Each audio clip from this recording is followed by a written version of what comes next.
Welcome, everybody, to another edition of the Keep the Line Moving podcast. I am your host, Chris Gargano, the podcast designed to talk about leadership, life, and inspiration. And our guest this week, well, I have a lot of notes because she's accomplished a lot in her career. You will hear about all of it. Her name is Dr. Brianna Newland. She's the Clinical Associate Professor and Academic Director of Undergraduate Programs for the Tisch Institute for Global Sport at New York University, and that is where we met. She will talk about her research, how she works with students, and of course, all the writing that she has done. And she also just won an award. It's called the Garth Paton Distinguished Service Award, given to her by the North American Society for Sport Management. The annual award recognizes a member's outstanding service contribution to NASM. The award is intended to be one of high distinction. And by hearing this conversation, you will not be surprised. Ladies and gentlemen, this week's guest, Dr. Brianna Newland. Okay, Bri, let's jump right into it. Tell everybody about your leadership journey. And first of all, thank you so much for being on. I am honored, and I can't wait to visit with you. Well, thanks so much for having me, Chris. Our conversations are always fantastic, so I'm looking forward to this one with you as well. My leadership journey, in terms of how I got to NYU, it's interesting because I really never thought I would see myself in administration at the university level. In fact, I actually wasn't quite sure I would actually even be a university professor. I had dreams of becoming a performance coach. I wanted to work with elite athletes, and that journey ended very quickly for me when I was never taken seriously as a strength coach. I'm a petite woman, and I wanted to work with men, and I wanted to work with men at the elite level in addition to women. But I was never given that opportunity. I was completely passed over, and it was incredibly disappointing because I had spent my undergrad and master's trying to build this expertise and knowledge, and nobody would take me seriously. So I had to rethink where I wanted to go. And so I decided to go get my doctorate in sport management. So I switched over from the performance side. Exercise physiology and nutrition was my graduate work. And as I moved into this area, I found that I still got to really explore my love for research. And so that's really where I thought I was going to be, just teaching and researching as I got into the university level. But then this position at NYU came open, and one of my really dear friends, Andrea Guerin, who you know, urged me to apply. And so, as an athlete, as a coach, I've always been a leader in some way, helping people reach their best levels and highest levels they can in the best ways, and helping them get there.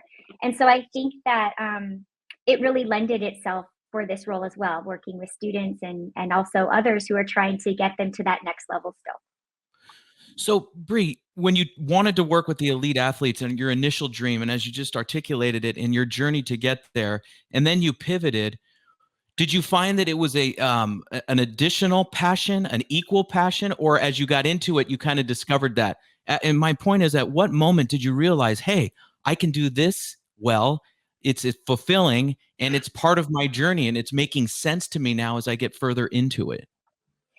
Yeah, I think there's a couple things. So when I was working on my master's, I did a thesis route. So I was already researching, and I really loved it. And I think, in fact, if I could go back and talk to my 23, 24-year-old self, I would have just said, hey, stay on this path because you can do just as much. And like, not knowing that, the wearables were coming down the road, like with Whoop and all this like performance data we are now collecting on athletes and stuff, like having obviously no idea that was going to be in the future at the time. And so I wish that I had explored perhaps staying on the performance side on the research side a little bit more heavily, because I think, I would have really loved continuing to research on the performance side. But, what led me to the sport management side actually was I had ended up getting a job in Colorado in a Parks and Rec department. And so I was overseeing the facilities for one of the sites. And I really enjoyed the business side. And that was my first like entrance, I guess, into managing the business of sport. And I really liked it. And so I thought, well, why don't I pivot here and see what I can explore in terms of understanding this side of sport. And then I continued to be able to research. And so that side that I've always loved was really cultivated when I went back for my doctorate. So you have research, education, sports management, and you're going through this journey. At what point did you realize, listen, I'm really good at this, and it's really clicking with my personality and my own individual strengths? How did the process go? And then when did you finally say to yourself, I'm going to push this postdoctoral work, and I'm going to go into leadership roles? So how did that journey go? And when did you have the self-realization, wow, I'm excelling here? I would say, early on, even as an assistant professor, for those that probably don't understand the progression of professors, we all start at the assistant level and then we work into the associate and then full professor, and that takes anywhere, from 8 to 12, 15 years, depending on how quickly you can move through that.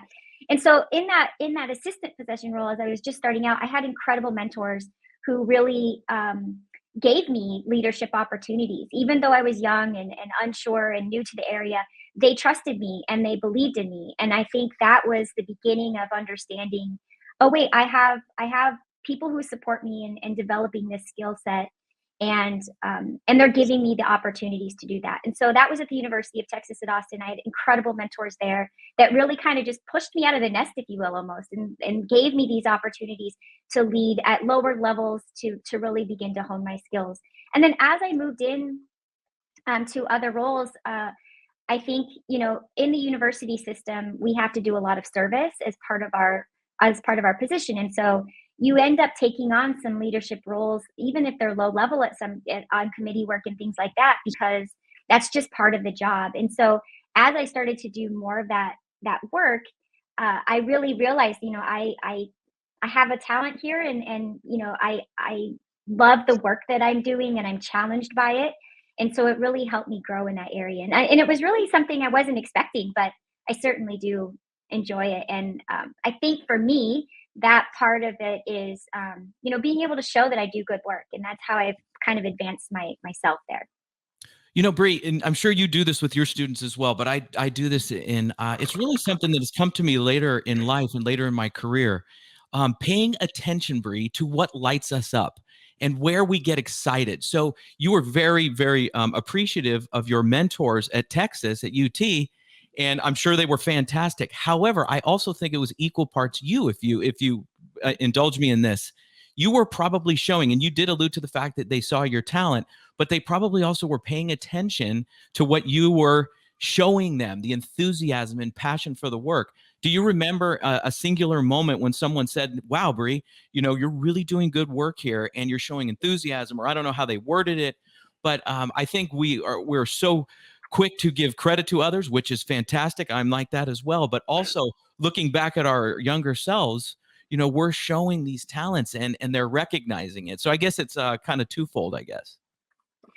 I think I can't remember an actual moment in time, but it was more like just, being handed responsibility without even questioning it. I think was really the big changing moment, where it was like, it was almost a silent support, that like, hey, these are the things you've done in the past, and we feel confident that you can do this going forward. And so, um, we had a research lab at the University of Texas, and I remember Dr. Chris Green, who's one of my favorite mentors of all time. She felt that I could be in charge of that, and she gave me the responsibility to lead the projects out of there, and really begin to develop my leadership on the research side in terms of managing projects, managing people, managing doctoral students or master students, and feeling confident in my ability to lead those projects. And that was all new to me in terms of project management and leading. I also I've done a lot. I've My past life in terms of sport has always been in event management. So I was a race director in Texas for a while, doing triathlon and duathlon and running events, and recognizing my skill set to handle a lot of things at once. I have a strong capacity that even my own dean right now, Dean Gennaro, has said, like, you just have this capacity to be able to handle and manage many things at one time. And so I think that a lot of my ability to be a good leader is that I can manage and I can handle things, a lot of things that are thrown at me, and do that with a cool head. And so that event management and the project management skill set has served me very well in my leadership roles. Certainly, the quality of my work speaks for itself in a lot of ways, and I take a lot of pride in that. I never go into anything, even if it's as simple as a one pager. I never go into that without giving 100% of my time and attention to it. And so I think that is a big part of it. Just that the work that I do can be trusted very, very well. And that's very important to me that it can be. Your work speaks for itself. However, I also think perhaps you're being humble about your interpersonal skills and your humility and your grace that you've shown your students and, like I said, equal stakeholders and deans and presidents of universities. Describe the pride you take in that. So when a student does come in and you're about to have an interaction with the student, it could be an undergrad, it doesn't really matter. They know what they're getting from you because of that trust, not only in your work, your clinical work and your research and your work as a professor, but who you've been to them and other students alike. Yeah, I think for me in working with students, I think what's really important for me that they get out of this process is, how to be more accountable and responsible humans. And I think that, by pushing them to not give me excuses, but to talk to me about, how their time management skills are really going. It's one thing, I run into a lot of, excuses like I had personal issues and so I can't turn this in on time. I'm like, well, let's unpack that. What's happening here? Like that you're like, you've known about this deadline all semester. Like it's not like it just suddenly popped up and I'm like, oh, hey, surprise assignment is due tomorrow. You've got this on your calendar. I told you it's on the calendar on our site class. It's on the calendar, hopefully in your own stuff. What's going on time management wise that we can work on and help you be more successful. And so I think for me, kind of falls back into coaching a little bit. Also, students are unfortunately, which I've been trying so hard to get them to move out of, is they're so hyper focused on their grade. And I tell them all the time, you're like, this is the only time you're getting a grade for anything that you're going to be doing. It's not that you're going to be evaluated in your future through, from your supervisors and stuff like that, but it's not like they're going to be like, oh yeah, you got an A on this, but a definite, D plus on something else. It's more about, here's where I see your work improving, and here are some things where I think you can improve. And that's how I try to approach my courses with them. I don't know if you're aware, but I use an ungrading system. So I don't grade throughout the semester. And my point in doing that is that we want to focus on the process, not the outcome. It is far more important to me that they understand the content and understand how to use the content, apply the content, and link it to what they'll be doing in the future than it ever is on whether or not they had a super high quality assignment that they turned in. And so I try really hard to help them understand, like for me, if you can talk to me about whatever the concepts are that we're going on and apply it to what we're doing in our project, that's way more important to me than, that you didn't do as well on a quiz that, you were hoping to do. Like, that's not the point. Like, very rarely are we not allowed to look up references in our work life and utilize support systems to write a report or provide feedback to a supervisor in the future. So, it's not realistic. Yes, we need you to understand these concepts. Yes, there's, a way to figure out how we can begin to assess that. But ultimately, can you apply it and do you understand it? And so kind of getting on that level with them to help remove fears, help them take accountability for decisions they're making, and understand if I make this decision, there's going to be a consequence to that. So if I decide to stay up till 2 a.m. gaming or, iMessaging my friends, that's going to have a consequence on my 8 a.m. class in the morning, like no matter what. So thinking about everything's a trade-off. If I make this decision, what are the consequences to that? And then how does that potentially impact on my success in this course? And so really trying to get at that granular level with them to help understand how they're making decisions and how that then influences their outcomes. So when they are not accountable and they were gaming until 2 a.m. and they come in, how do you approach that? What is your, you and I have talked and in preparation for today about language that we use and tone. So when a student comes in, they didn't get something done as part of their process, how do you engage them and what is that process like? This is my place of business. Like, you guys are coming to my place of business. So when you interact with me by sending me an email, or you interact with anybody that I work with on my staff or any of the other faculty here, you are interacting with them in their place of business. So to not think of yourself as a professional in this environment is not the right approach. And so I said, I understand that it doesn't feel like, when you go to your internship and you're in that office building to you, because, you're here and engaging with us to learn something. But we're all here making this in university run in various capacities and as our career.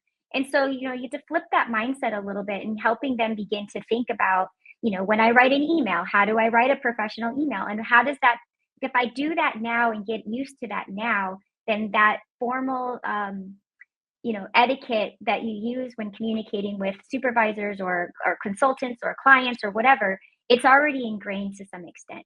And so we really try to start them early in terms of thinking like, hey, this is an assignment for you, yes, in this course, but you've just missed a deadline to your supervisor essentially. And so, getting them to think about how that relates to the real world and how they're building these good habits now and learning how to meet deadlines and why they're important. And I also tell them, hey, some deadlines can be flexible. And so sometimes it does make sense to reach out and ask for help. And I said, I've had deadlines I've had to push back. All of us have. And so, reaching out to me to say, I'm juggling a lot right now. I need a little bit more time. Is that possible? Then at least you're asking and you're letting me know that you're having some trouble. Now, if it's because you're not managing your time well, we need to talk about that. But if it's a legitimate reason, I've got a whole bunch of things in the air right now. I just haven't been able to address it in the way I want to, and I just need a couple more days, then absolutely, I'm fine with that. I would assume that, your accountability and getting folks to understand that the parallels that we're creating here in the classroom will apply quite well, as you said, to the corporate world. And so you're developing habits from which to go forward. Do you find that students are receptive to that notion? There's, I would say the vast majority of them are, yes, and then there's always, the few. It's a bell curve, right? I I teach research, and so yeah, I always joke around whenever when we do prospective students and we have our student panel, and I always joke that they're going to tell you that their favorite class is this or that. I said, but deep down, everybody really knows that their research methods class is their absolute favorite.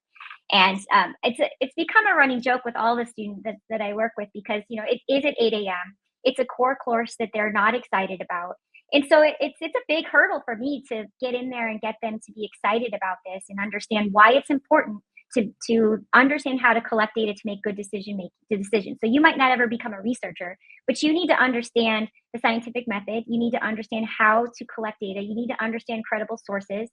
And you might not ever actually be that researcher or analyst on your team, but you'll know how to read it. You'll know whether or not a source is credible, and you'll be able to use that data to make strong decisions.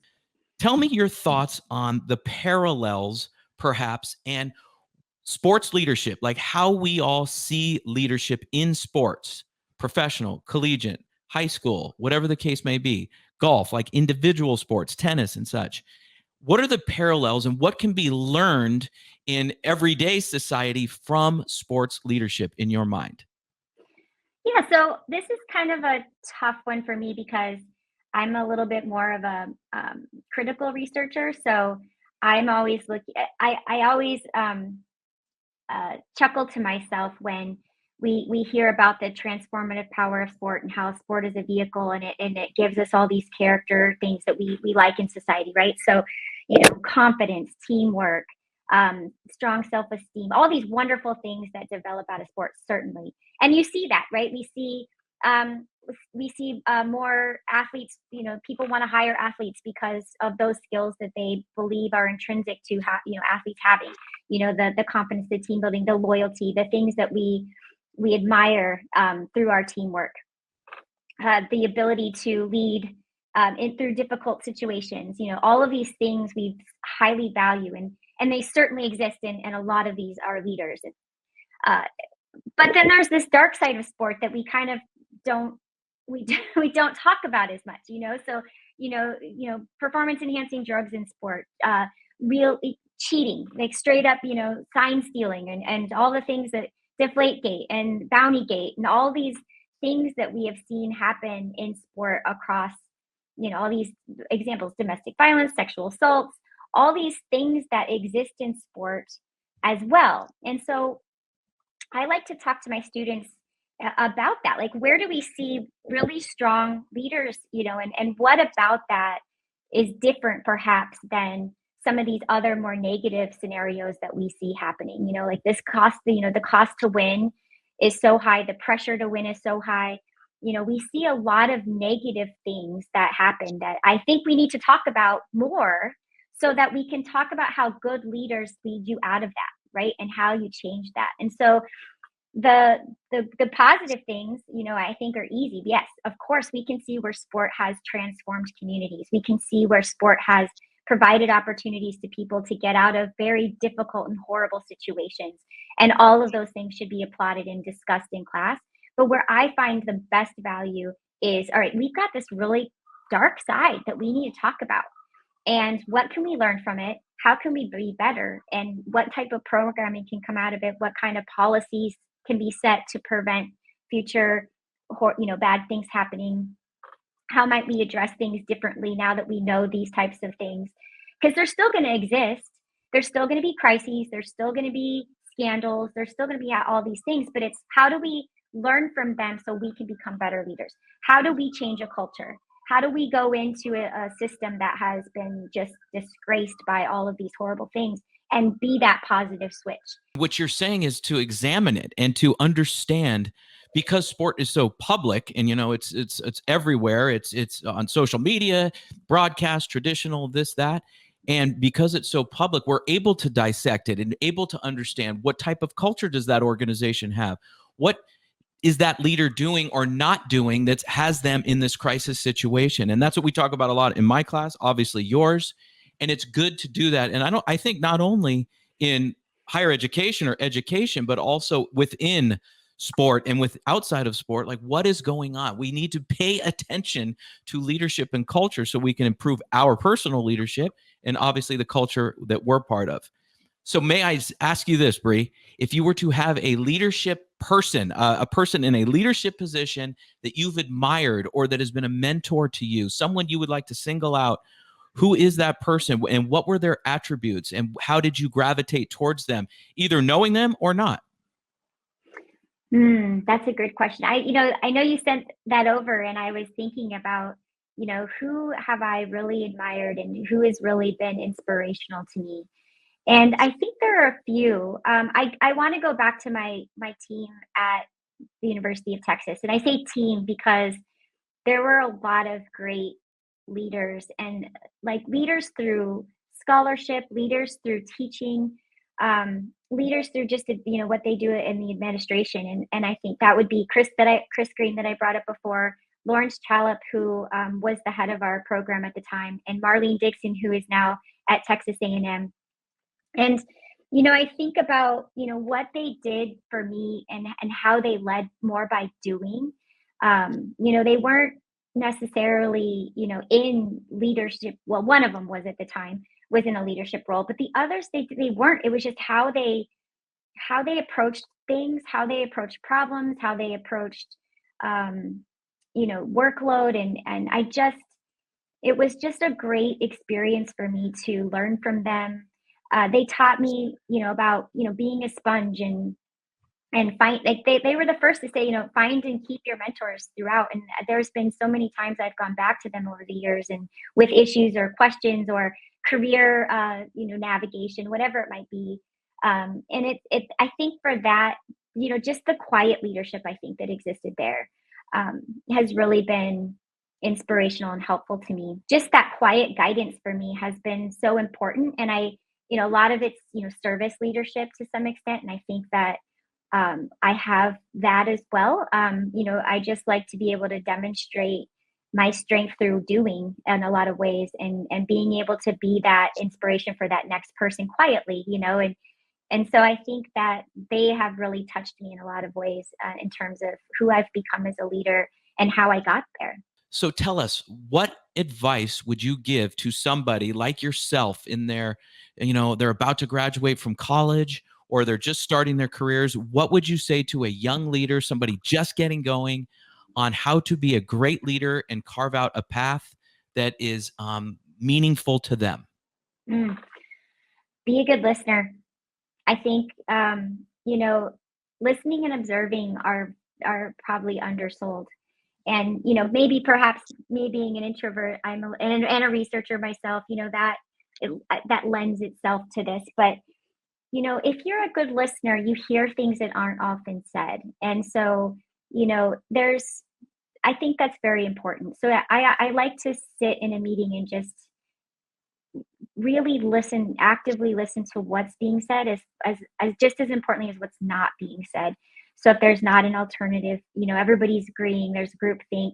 I like to interject something that isn't along those lines, just to get that conversation, in a different direction. So we're not all just kind of going down the same path altogether, like, yeah, this is the best. But also, like, if you listen and pay attention, you learn so much about people and how to work better with them, what drives them. And I think that's so important, because if you don't understand what motivates people, then it becomes very difficult to be a strong leader. Because yeah, they might follow you because you are the person at the helm, but if you follow them, following you with their passion is so much more important. And in order for that to happen, you need to understand what it is that drives them. And I think for students as well, what I would say is be patient. You don't have to zoom directly to the top to be a good leader. You can be a leader in the pack. Like there's opportunities for you to exert that leadership in small ways. There's excellent ways to exert your leadership just in how you represent yourself and the accountability and the responsibility you take for the things that you do. Producing quality work will always, support you along the way. But patience, I think, is a really important lesson for them. I remember when I left, I was like, with my master's, had trouble finding a job, and I was like, "What? I thought I'd walk out the door and everybody would want me," And it's like that was a big slap in the face for me in terms of the reality of what it's like to get into the workforce. And so, patience is a big one. So I would say patience, observe, and listen would be the big top three things I would share with a student who wanted my advice. Absolutely. Masterclass level right there, Bree, that answer. But I have one more. Why do you do what you do? Uh, because I'm so inspired by the next generation. Love that. Number one leadership trait that you value. I guess understanding me. Something Love like if it's another leader, understanding me. Like if I'm, yeah. it. Bree, this is just tremendous, just off the charts. There's so much there. We're very like-minded. It's so wonderful to hear you articulate all this for everybody. I just have really, really enjoyed this. And we thank Bree very, very much for being on the show. My main takeaway is this. It was the advice that she gives to her students. Be patient, observe, and always listen. Think about that. In any industry, those are very valuable pieces of advice. Yes, to observe, to be patient, and to listen. And she lives that each and every day as part of her leadership journey. We thank you very much for listening to Keep the Line Moving. We will have a great guest next week. For our podcast producer, Paul Salazar, I am Chris Gargano. If you could, subscribe and hit the like button. It would be very much appreciated. Have a great week, everybody. We'll see you next time. We thank you for listening to Keep the Line Moving. We would love it if you subscribed or left a review. For more podcast episodes, check out our YouTube page. If you'd like to work with the Gargano Leadership Group, check out our website. This has been a GLG production, copyright 2023. For our podcast producer, Paul Salazar, and our marketing coordinator, Savin Narwal. Have a great week, everyone.